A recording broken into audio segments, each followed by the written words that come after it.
Si me siento inquieto, insatisfecho con algo muy profundo, es que no estoy solo, porque ella me encontró y está tan cerca de mí.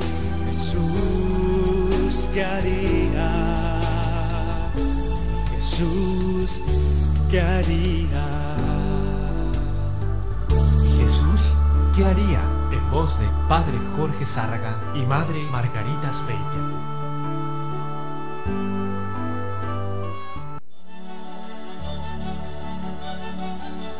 ¿Qué tal, amigos? ¿Cómo están? Sean bienvenidos a su programa ¿Y Jesús qué haría? Vamos a continuar hoy con este entendimiento, conocimiento de lo que es la gracia de Dios.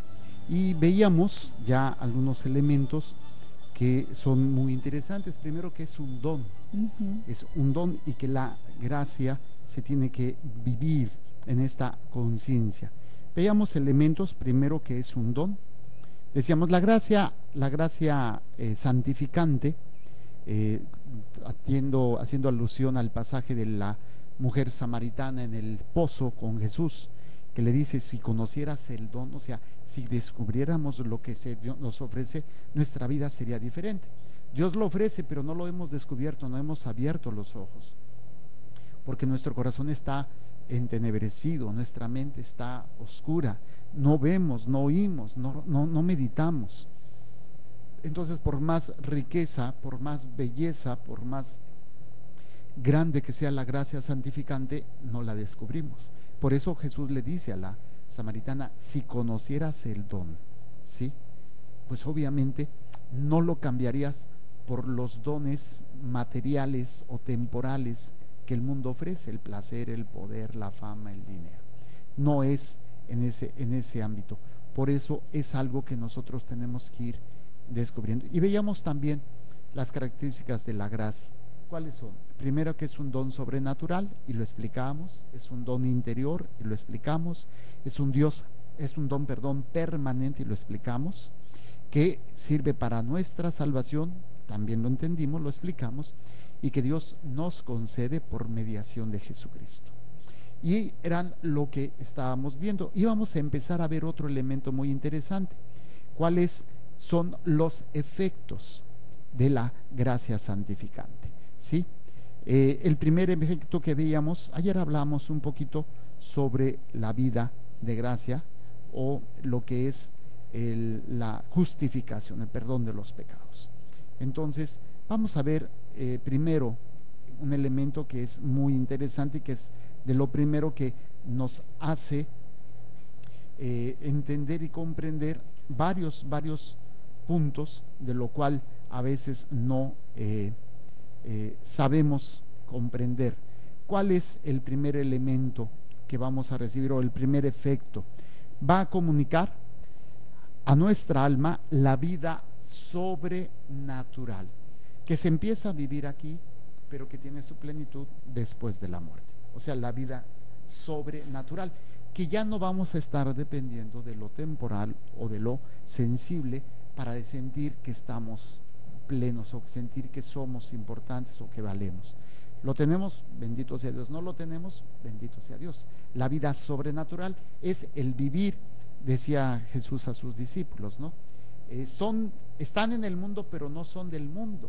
O sea, ya no viven de acuerdo a las condiciones del mundo, ya no están en esa sintonía con el mundo, están en una sintonía más plena, más en otro ámbito. Y ahí va a ser muy interesante. Entonces, la vida sobrenatural. Le voy a pedir a Madre Blanquita que nos haga favor de leer el libro de Éxodo, capítulo 2, verso del 1 al 10. Y ahí vamos a recordar un pasaje muy interesante de un hombre que fue uno de los que más le ha gustado a Madre Blanquita conocer, meditar, y es precisamente que ella decía: pero ¿cómo es posible todo lo que le pasó a él después de lo que hizo por el pueblo? Es Moisés. Y vamos a ver Éxodo capítulo 2 versos del del 1 1 al al 10. 10. Un hombre de la casa de Leví tomó por mujer a una hija de Leví. La mujer concibió y dio a luz un hijo, y viendo que era hermoso, lo tuvo escondido durante 3 meses. No pudiendo esconderlo por más tiempo, tomó una cestilla de papiro, la calafateó con betún y pez, metió en ella al niño y la puso entre los juncos a la orilla del río. La hermana del niño se apostó a lo lejos para ver lo que pasaba. Entonces la hija del faraón bajó a bañarse en el río. Mientras sus doncellas se paseaban por la orilla del río, ella divisó la cestilla entre los juncos y envió una criada para que la recogiera. Al abrirla, vio que era un niño que lloraba. Se compadeció de él y exclamó: «Es un niño de los hebreos». Entonces la hermana del niño dijo a la hija del faraón: «¿Quieres que vaya y llame una nodriza hebrea para que te críe al niño?» «Vete», le contestó la hija del faraón. Fue pues la joven y llamó a la madre del niño. Y la hija del faraón le dijo: «Toma este niño y críamelo, que yo te pagaré». Tomó la mujer al niño y lo crió. Cuando creció el muchacho, se lo llevó a la hija del faraón, que lo adoptó y le llamó Moisés, diciendo: «Del agua lo he sacado». Muy bien, entonces vemos aquí este elemento que es la salida de este niño de un lugar en el que estaba ya destinado a morir, y se le da una vida diferente, una vida de esclavo, y se le da una vida de príncipe. O sea, ese sería el ejemplo de lo que viene a hacer Jesucristo. Viene a rescatarnos de una vida de la esclavitud, del pecado, de la muerte, del sufrimiento que tenía completamente sojuzgado al hombre, porque no podía aspirar a nada más, simplemente vivir y vivir lo mejor que se pudiera en esta vida para, pues, medio evitar el sufrimiento o el dolor. Entonces es muy interesante este elemento. Entonces, ¿qué es lo que sucede en este pasaje? Este niño, antes que nada, es condenado a morir por la corte del faraón, por el faraón, desde antes de nacer. Es condenado a muerte, ya está condenado a muerte, y obviamente logra esta situación cambiarse, se le logra la salvación de su vida.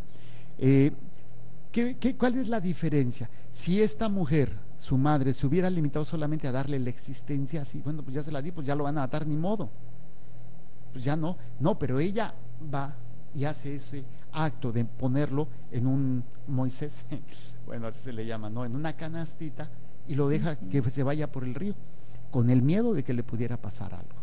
No tenía la certeza quién se lo iba a encontrar ni nada, y manda a su otra hija más grande, Miriam, que vaya viendo qué es lo que sucede. Se acerca luego Miriam, porque la hermana del faraón va a recoger al niño, y pues le dice: «Oye, ¿quieres que lo amamanten?». «Ah, sí, cómo no, mándame para que venga una nodriza, una nana, para que amamante a este niño», ¿no? Y ahí es precisamente a una vida de muerte. Y si hubiera sobrevivido, porque lo hubieran logrado esconder, ¿cuál sería la condición de ese niño? De esclavo, trabajos duros, de situaciones muy, muy penosas, muy dolorosas. Entonces toda su vida hubiera sido de esclavo, toda su vida hubiera sido de una limitación para no tener todo lo que él pudiera realizar, si tuviera esa libertad, si tuviera ese entendimiento, si tuviera toda esa capacidad. Entonces, ¿qué sucede con Moisés? Moisés va a ser educado en la corte del rey, del faraón, ¿sí? Pertenece a la clase libre, o sea, él puede hacer y deshacer y no hay quien lo cuestione, y obviamente con una posición económica holgada, con un renombre.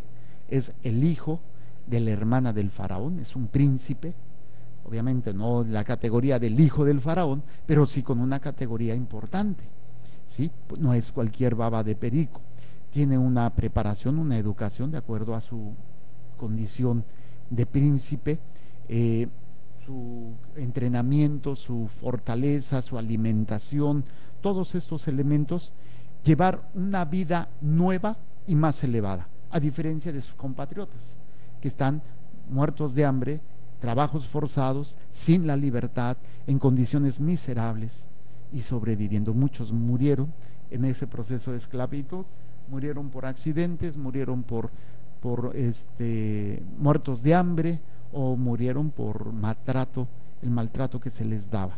Así, precisamente, es una comparación para que entendamos lo que hace la gracia santificante en el alma.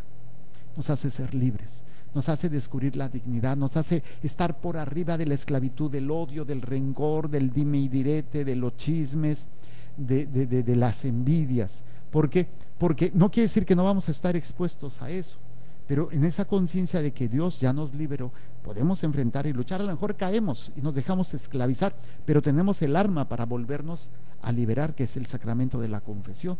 Entonces vean todos estos elementos muy importantes cuando vemos esta vida sobrenatural, haciendo comparación a la vida que tuvo Moisés. Entonces, si pudiéramos hablar cuántos tipos de vida tenemos los seres humanos, se refiere también, y lo hemos hablado con otros términos, el ánima, lo que anima. Hay un ánima vegetal, o una vida vegetal que conlleva los aspectos básicos e indispensables que tiene una planta para poder sobrevivir, como es el alimentarse, el crecer y algunas veces reproducirse como tal. Entonces ese es muy interesante, y esto lo compartimos con las plantas, es parte de algo que tenemos con las plantas. El otro tipo de vida tenemos la vida sensitiva, o sea, de los sentidos: vemos, oímos, palpamos, olfateamos, probamos. Entonces esto tiene que ver mucho con los sentidos, los órganos de los sentidos, especialmente con los 5 órganos de los sentidos: el oído, el ojo, el olfato, el gusto y el tacto. Y esto lo compartimos mucho con los animales. Ustedes, si han tenido la oportunidad de tener un perrito, pues actúa de acuerdo no a lo que le digas, por los olores. El perro es más olfativo que visual en cuanto a muchas cosas. Claro, hay que educarlo para que también sea visual. Auditivo, también hay que educarlo. Él es más instintivo, más en el sentido, por ejemplo, del olfato. Esto va a ser muy, muy interesante. Entonces esto lo compartimos con los animales. Y tenemos la vida intelectual, que aquí no lo compartimos ni con las plantas ni con los animales, es propia, es de nosotros solamente. Entonces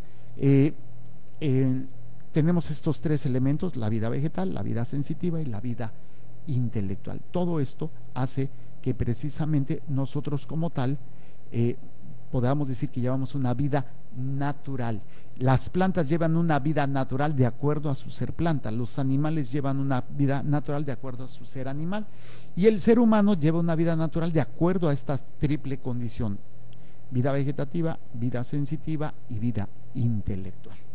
Entonces estos elementos todos los seres humanos lo tenemos, pero aquí viene otro tipo de vida que tienen aquellos que han recibido la gracia santificante, y nos referimos a los católicos, nos referimos a los cristianos. El cristiano que vive en estado de gracia, entonces posee además la vida sobrenatural. Podríamos agregar aquí una cuarta, ¿no?, que es vida vegetativa, vida sensitiva, vida intelectual, vida espiritual, porque sí hay una vida espiritual, en el sentido de que pues las cuestiones que a veces se está buscando ese estar bien con la naturaleza, con la creación, con los dioses, con el karma, y todo el mundo lo tiene, ¿no? El hombre por naturaleza es un hombre religioso, busca la trascendencia, pero por más que intente, hablamos de las religiones animistas, de aquellas que veían los fenómenos naturales, veían los animales y los adoraban. Es el esfuerzo del hombre por alcanzar lo inalcanzable, lo incomprensible, y el hombre se trata de esforzar por alcanzar esos dioses, y pues los representa o los ve en la creación. Pero nuestra fe, que es una fe revelada, que no tiene nada que ver con el esfuerzo del hombre, sino con que Dios se haga presente en nuestra vida, es una vida de revelación, que se va a manifestar precisamente para que el hombre pueda tener una vida sobrenatural. La vida espiritual la tenemos inherente a nosotros, pero la vida sobrenatural no la podemos tener por nosotros mismos. Es un don de Dios, ya lo hemos dicho, es un regalo que Dios hace al ser humano para que pueda entender y vivir esta vida de gracia.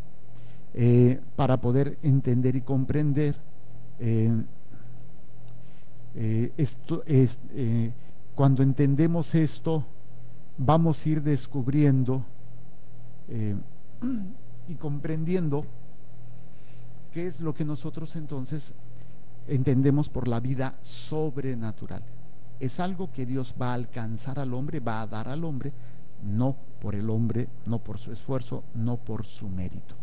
Ahí es donde vamos entonces a ir viendo. Entonces, ¿qué es la vida sobrenatural? Es algo añadido a la vida natural, y que es añadido por Dios, no por nosotros, ¿sí? ¿Se acuerdan este pasaje de Números? Búsquenme el capítulo, creo que es el 22, donde vamos a ver el profeta Balaam, que va a dar por el medio del rey Moab, va a hacer algo muy interesante. Va a pedir el rey Moab, porque sabe que los israelitas están entrando a sus territorios, va a pedirle al profeta Balaam que maldiga a los israelitas. Y obviamente sale él y montado en su burrito, en su asno, para cumplir esto, pero un ángel se le va a interponer en el camino y el animal no va a poder pasar, se niega a pasar. Obviamente este profeta no va a entender por qué el animal no quiere, y el profeta, muy molesto, va a golpearlo, le pega con el bastón, y entonces el burrito, la pollina, le va a hablar en ese planteamiento, preguntando: oye, pues ¿qué te he hecho? ¿Ya lo encontró? A ver, ¿quiere leernos ese pasaje? Nos dice: el rey de Moab llama a Balaam. Vio Balac, hijo de Zippor, todo lo que había hecho Israel con los amorreos, y se estremeció Moab ante el pueblo, pues era muy numeroso. Tuvo miedo Moab de los israelitas, y dijo a los ancianos de Madián: ahora veréis cómo esa multitud va a devastarlo todo a nuestro alrededor, como devasta el buey la hierba del campo. Balac, hijo de Zippor, era rey de Moab. Por aquel tiempo envió mensajeros a buscar a Balaam, hijo de Beor, a Petor del río, en tierra de los hijos de Amab, para decirle: he aquí un pueblo que ha salido de Egipto, ha cubierto la superficie del territorio y se ha establecido frente a mí. Ven pues, por favor, maldíceme a este pueblo, pues es más fuerte que yo, a ver si puedo vencerle, y lo arrojo del país.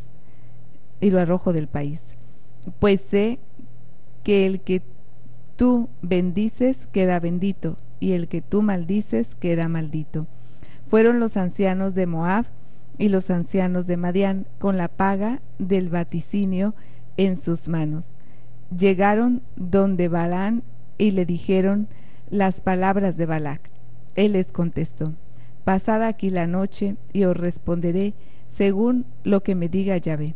Los jefes de Moab se quedaron en casa de Balaam. Entró Dios donde Balaam y le dijo: ¿qué hombres son esos que están en tu casa?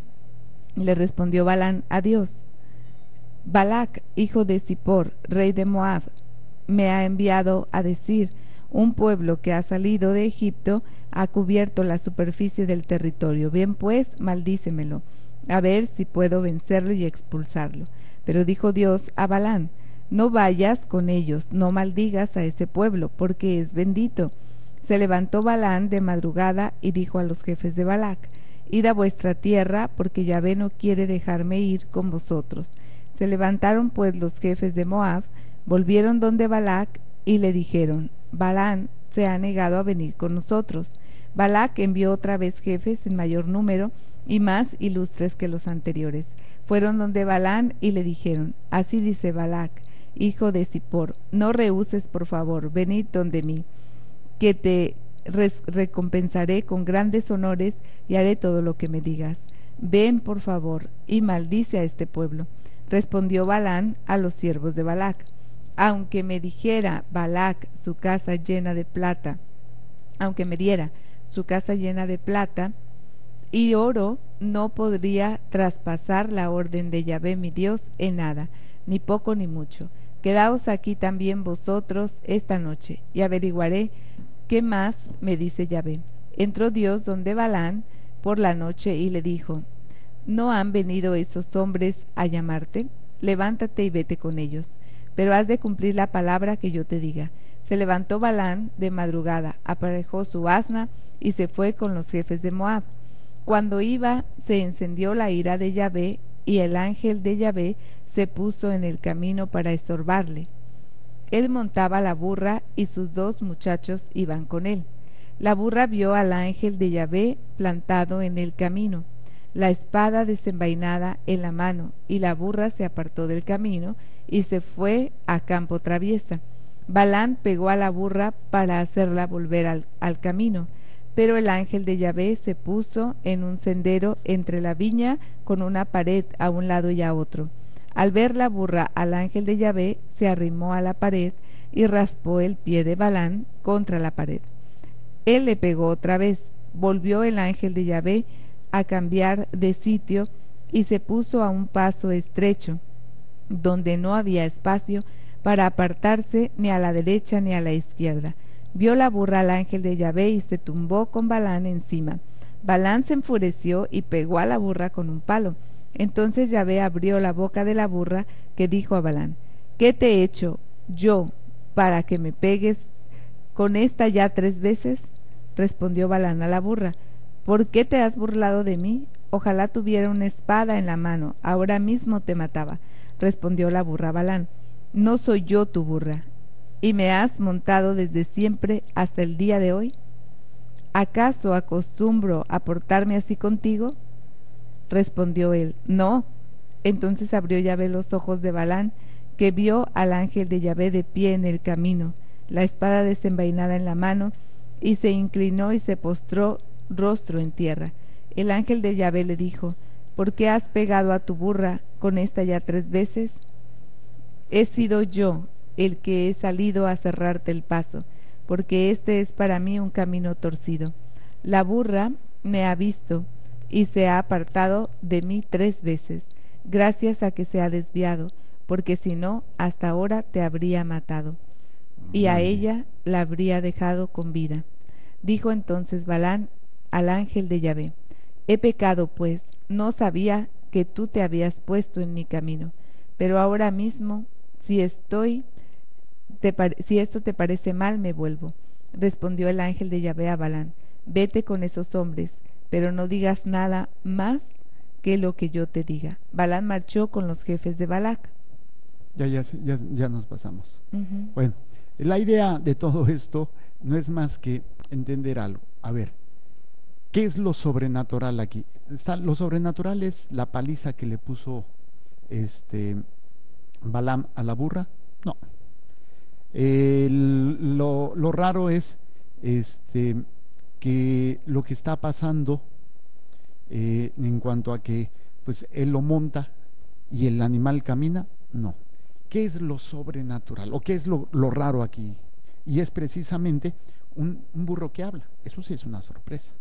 Lo natural del animal es obviamente que sienta el palo, que sienta el golpe. No tiene nada de extraordinario, pero que un animal le empiece a hablar ya es algo añadido, no es algo con natural, o sea, con su naturaleza. No es parte del animal que esto va a darse. Entonces es algo sobrenatural, que va por arriba de la naturaleza del animal. Y entonces en este elemento vemos que el hombre ha sido creado en alma y espíritu, o cuerpo, alma y cuerpo y alma. Son los 2 elementos constitutivos del hombre, y en la unión de estos 2 se da lo que nosotros conocemos como la vida humana, la vida natural. Todos tenemos una vida natural. Empieza en el momento en que papá y mamá se unen y yo quedo embarazada. Y digo, mi mamá queda embarazada de mí, y ahí es precisamente este don que es connatural a nuestro ser humano. Pero Dios desea entregarnos a cada uno de nosotros, a estas criaturas, algo más, una participación de la vida de Dios. O sea, que no es connatural conmigo, que no es algo que yo puedo obtener por mi bonita cara, porque yo me porto bien, porque yo fui y la conseguí, porque yo la exigí, porque yo me la gané a pulso. No, esto es algo que no es algo que yo pueda obtener, porque no va con mi naturaleza. El animal, por más que se esfuerce, no va a hablar. O sea, no es su naturaleza hablar. Si se le da un regalo, y obviamente no se lo puede dar el hombre, pero Dios se lo da y el animal puede hablar. Si no, no funcionaría.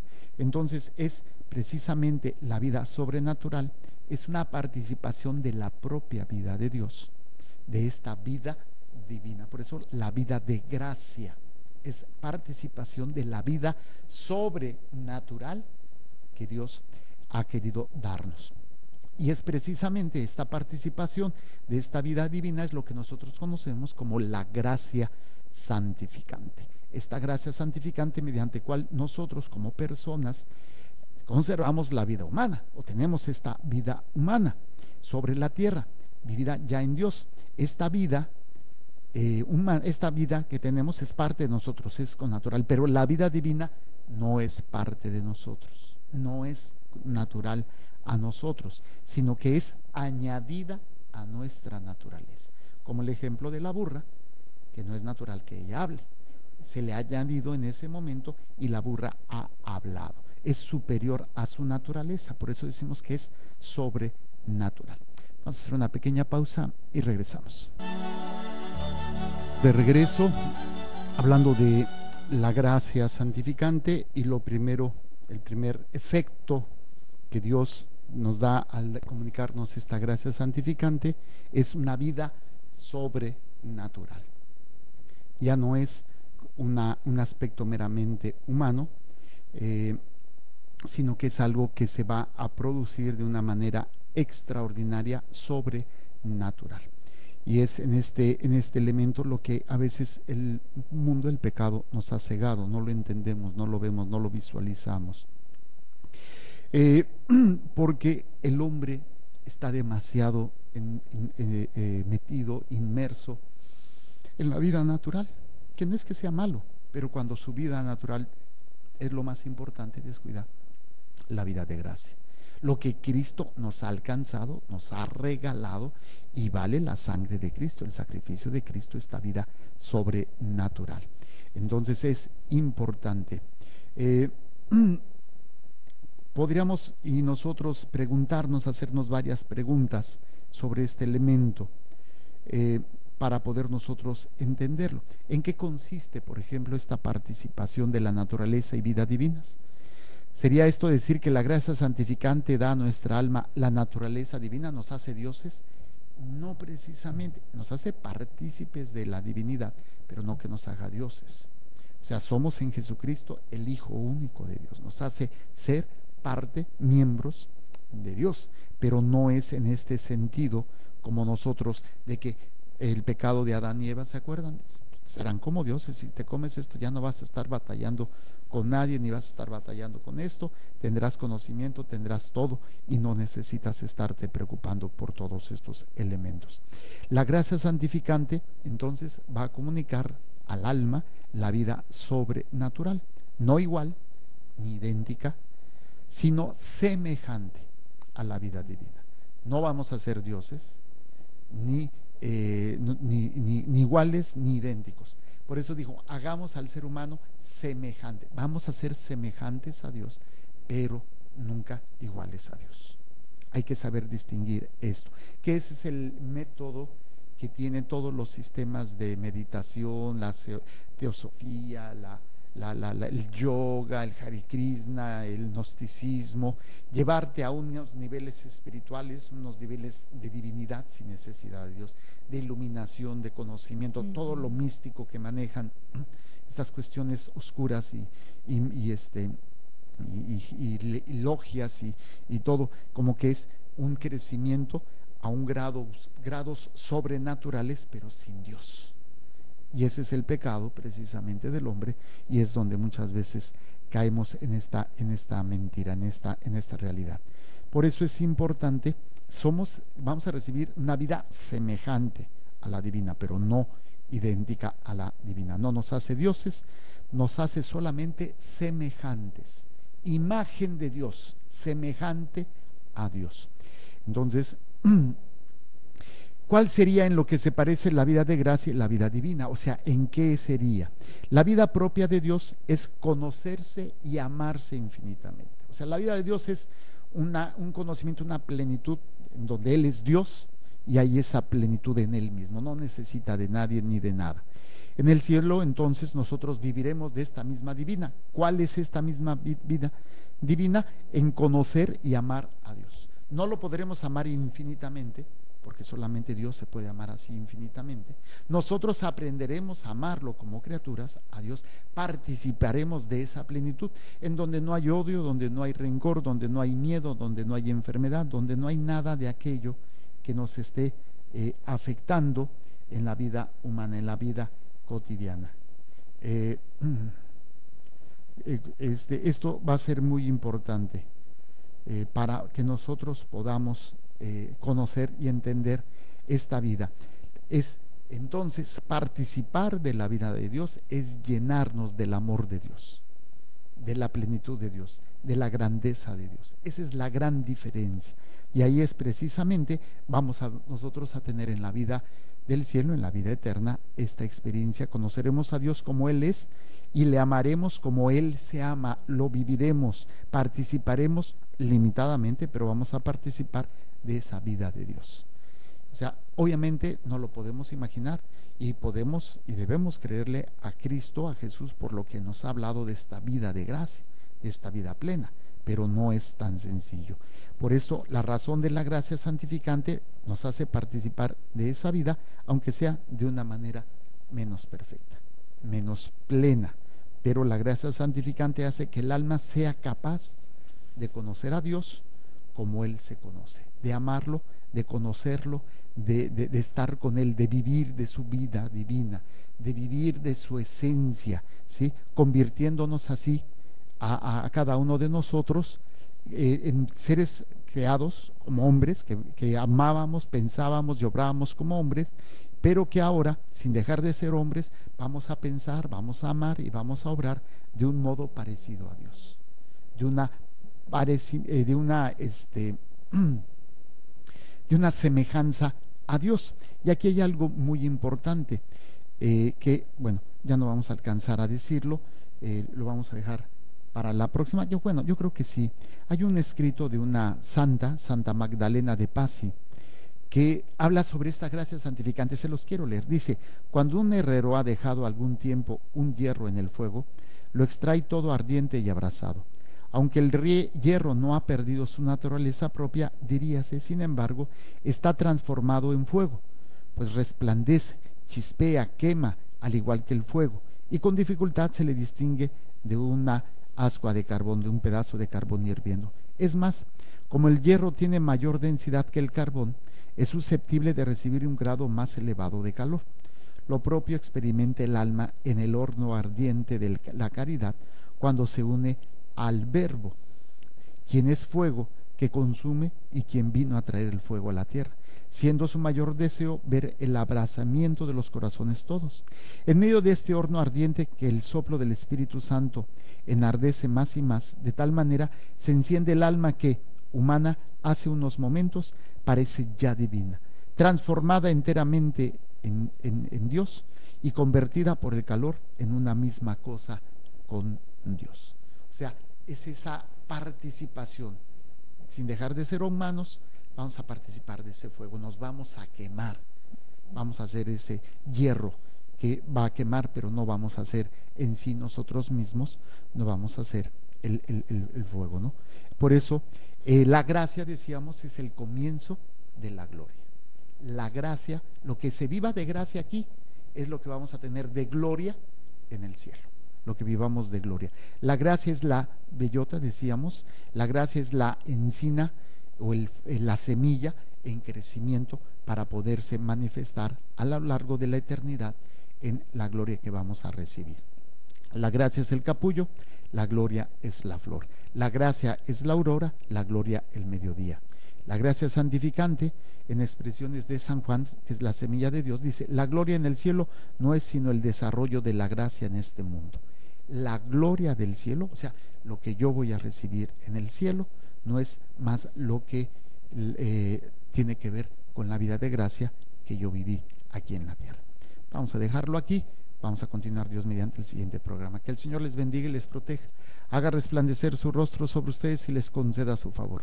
Que el Señor les mire con benevolencia y les conceda la paz. Amén. Amén. Jesús, que tu sangre pura y sana circule en estos cuerpos enfermos y que tu cuerpo puro y sano transforme estos cuerpos débiles y que una vida sana y vigorosa palpite dentro de ellos. Amén. Y la bendición de Dios Todopoderoso, Padre, Hijo y Espíritu Santo, descienda sobre ustedes y permanezca para siempre. Amén. Muchísimas gracias. Continúen con nuestra programación. Recuerden, Dios es amor y te ama. Te ama.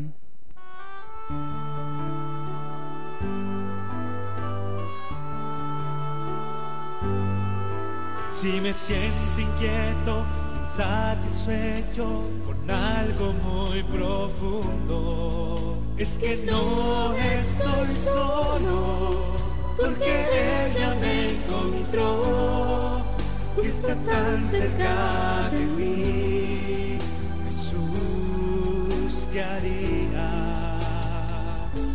Jesús, ¿qué haría? Jesús, ¿qué haría? En voz de Padre Jorge Zárraga y Madre Margarita Speitia.